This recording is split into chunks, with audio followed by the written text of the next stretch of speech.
Hei tuturor! Bine ați venit la un nou episod din Bucătăria fără gluten. Numele meu este Radu și astăzi gătim împreună o rețetă pe care eu unul sincer o aștept de foarte mult timp. Aici cred că vorbesc în numele tuturor.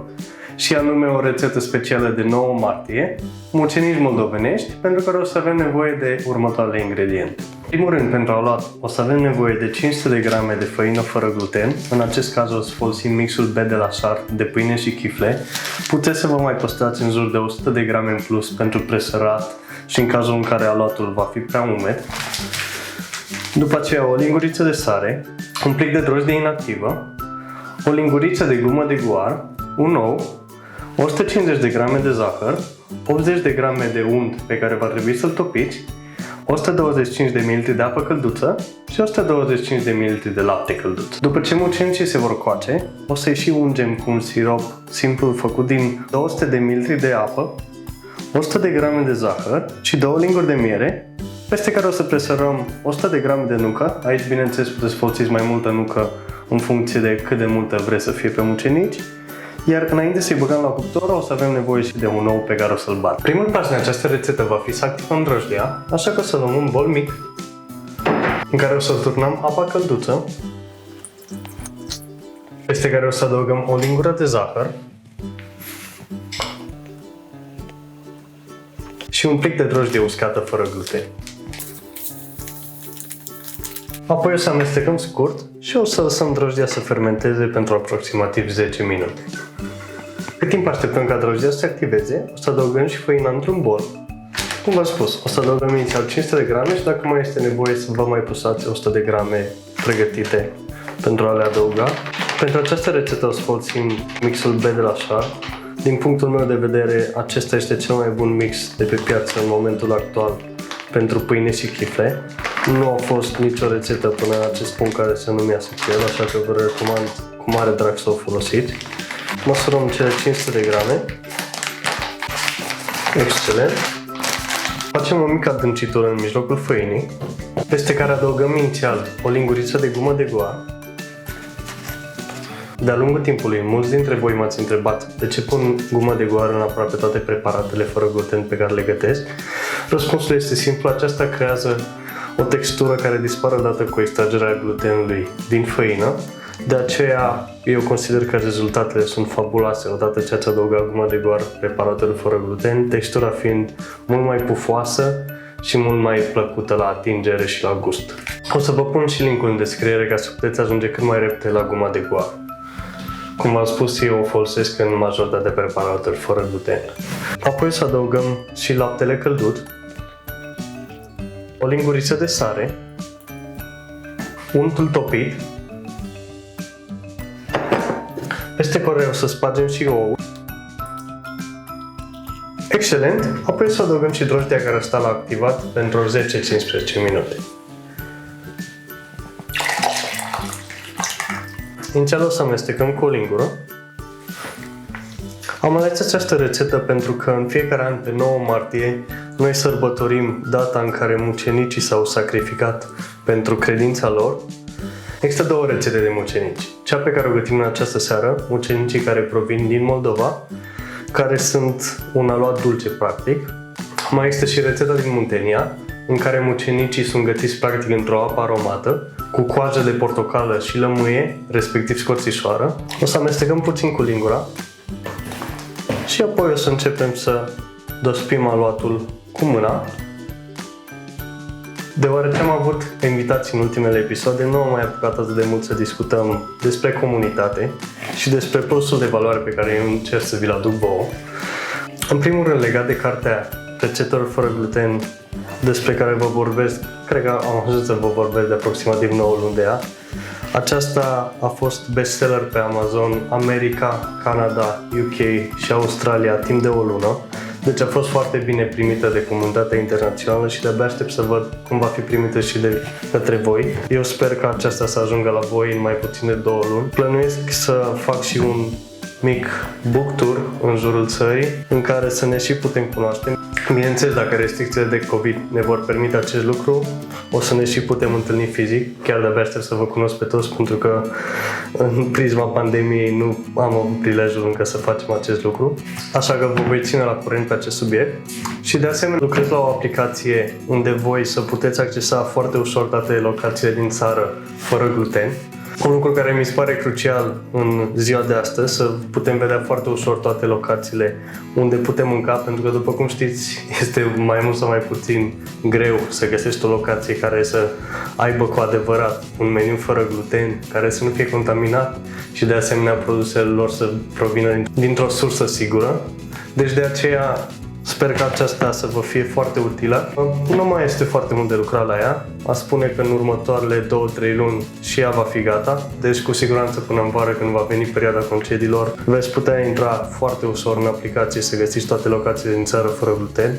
Deci sunt foarte multe proiecte de care nu pot discuta încă, dar pe care de-abia aștept să le descoperiți. Și sper din tot sufletul să vă aduc bucurii cât mai mari pe partea aceasta de fără gluten, pentru că, din punctul meu de vedere, viața mea s-a schimbat foarte mult de când am început acest proiect și această misiune alături de voi. Bun, după ce ați combinat toate ingredientele, puteți să vărsați aluatul pe suprafață de lucru și să începeți să-l frământați pentru aproximativ 10 minute. V-am întrebat zile trecute pe rețelele de socializare cam ce rețete aș vrea să vedeți în perioada următoare. Pentru că eu am o idee destul de bine formată în legătură cu rețetele pe care să vi le aduc vouă, dar dacă mai sunt niște rețete pe care, nu știu, poate ajut tot timpul să le încercați și nu ați avut încă posibilitatea să le încercați în variantă fără gluten, aștept în comentarii să-mi spuneți care sunt acestea și le voi include pe lista de rețete pe care o să vi le aduc vouă în perioada următoare. Vă zic sincer, îmi este foarte poftă de mucenit. Chiar aștept în fiecare an data de 9 martie ca să-i pot mânca. De când eram mic a fost una dintre rețetele mele favorite.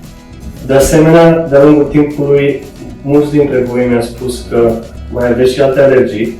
De aceea m-am decis să dau și alternative pentru ingredientele ca laptele, ouăle, untul. Așa că pentru această rețetă, pentru lapte, vă recomand să folosiți ori lapte de soia, ori lapte de migdale. Pentru ouă puteți să folosiți aquafaba, ea fiind apa năutului. Puteți vedeți în episodul cu Paula în care am gătit un cozonac vegan și fără gluten exact cum se prepară. Ea mimează foarte bine oul.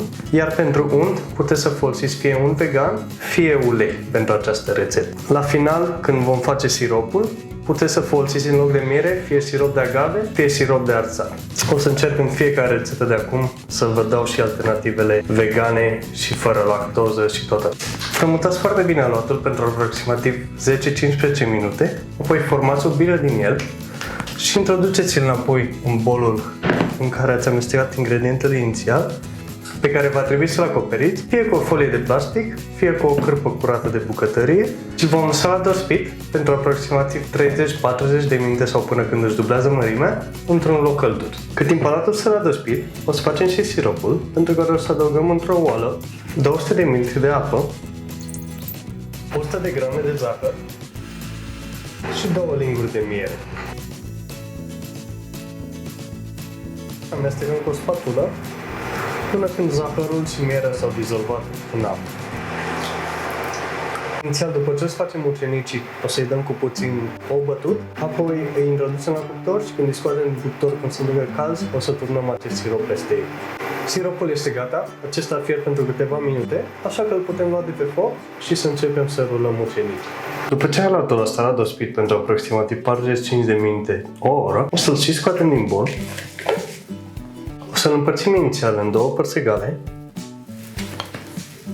după aceea în încă două, iar individual fiecare bucățică în 3. Trebuie să aveți în total 12 bucățele, pe care o să le modelăm în formă de bilă. Dacă veți avea niște bucățele mai mari și niște bucățele mai mici, puteți să luați din cele mai mari și să transferați în cele mici, așa fel încât să avem 12 mărimi egale. Puteți să le mai frământați puțin individual, dacă vi se pare că mai este nevoie. Puteți să presărați puțină făină peste ele. O să dăm 11 dintre ele la o parte, să păstrăm una. Asigurați-vă că înainte de a face acest pas, suprafața de lucru este curată și nu aveți deloc făină pe ea. Cred că ar fi fost ideal, după ce am luat aluatul de la dăspit, să-l și frământăm puțin, așa că vă recomand înainte să începeți să împărțiți aluatul în mai multe bucățele mici, să-l frământați, nu foarte mult, pentru aproximativ 1 minut. Și de-abia după aceea să formați biluțele și să-l întindeți. Dacă acesta se rupe, puteți să apăsați puțin și să-l rotiți până când cele două piese se leagă la loc și să-l întindeți atât de mult cât vă permite coca.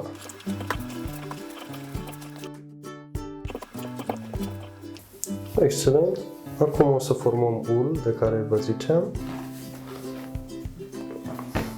O să punem capetele unul peste altul, apăsăm la mijloc și după unim capetele .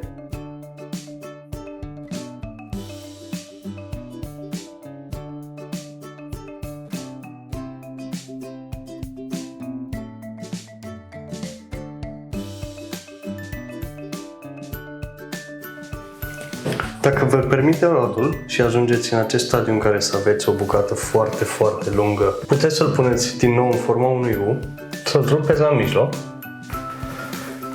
și apoi să-l puneți o jumătate peste cealaltă și să începeți să împletiți partea de sus a lui foarte încet ca aluatul să nu se rupă.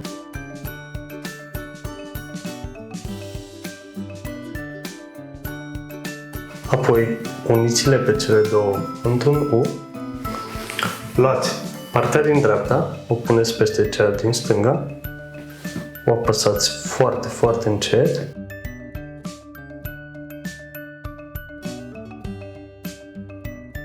și el va arăta cam așa. Acum că am făcut 6 mucenici și am adăugat într-o tavă tapetată cu hârtie de copt, o să-i și acoperim cu o cârpă curată de bucătărie și o să-i mai lăsăm la crescut pentru alte 20-30 de minute. Excelent! Și acum că am umplut mucenicii, o să-i adăugăm un cuptor pentru aproximativ 25-30 de minute la 200 de grade și după ce îi vom scoate din cuptor, îi vom unge și cu siropul pe care l-am făcut mai devreme. Am ajuns la ultim pas din această rețetă și vă zic cu toată sinceritatea, mucenicii miros senzațional, de-abia aștept să-i și gust, dar mai avem un ultim pas în care trebuie să îi ungem cu siropul pe care l-am făcut mai devreme din zahăr și miere și să presărăm nucă măcinată deasupra lor.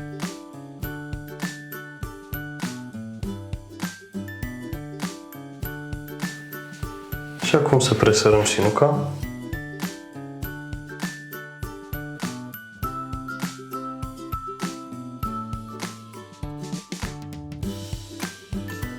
Cam așa arată mucenicii noștri. Acum îi vom lăsa la răcit pentru câteva minute și îi vom încerca. Am ajuns și la mult așteptatul pas din această rețetă în care vom gusta preparatul, care, vă zic sincer, miroase senzațional. Uitați cât de fraged este. Haideți să și vedem gustul. Aștept de un alt moment ăsta, v-am zis. E absolut senzațional. Nu mă așteptam să fie atât de bun. Excepțional. Nici n-am cuvinte, vă zic sincer. Sunt extrem de fragedi, de gust nu mai vorbesc. O rețetă foarte, foarte bună, nota 10 din 10. Mă bucur foarte mult că am reușit să împărtășesc această rețetă minunată cu voi, chiar a ieșit foarte, foarte bine. Dacă v-a plăcut această rețetă, nu uitați să o apreciați, să vă abonați la canalul de YouTube și noi ne vom revedea data viitoare cu o nouă rețetă delicioasă fără gluten. Pe data viitoare!